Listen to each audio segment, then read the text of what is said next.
C'est bon. Alors, on a déjà vu dans les leçons précédentes, la manière de décomposer un nombre quand on enlève un jeton. Par exemple,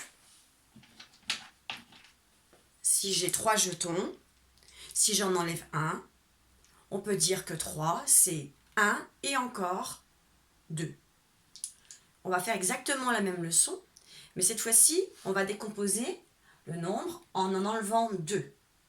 Par exemple, si j'ai 5 jetons dans ma main, si j'en enlève 2, on peut dire que 5, c'est 2, et encore combien? On doit donc regarder dans sa tête combien on a de jetons. On en a 5, on en enlève 2, donc 5, c'est 2, et encore 3. À présent, on va faire cet exercice dans les nuages. On va faire les 5 nuages, et ensuite on corrigera. Dans le premier nuage, le nuage rose, dans ma main, j'ai 6 jetons. J'ai 6 jetons, j'en enlève 2. Donc on peut dire que 6, c'est 2. Et encore combien?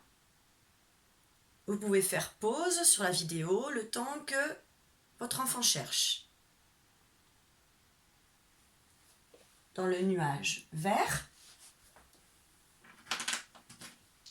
on va considérer que j'ai 8 jetons. Bon. Donc je reprends. J'ai 8 jetons dans ma main.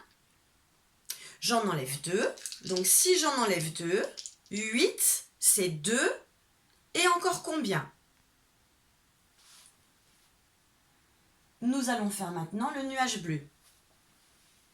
Je prends 10 jetons dans ma main. J'en enlève 2. On peut dire que 10, c'est 2. Et encore combien?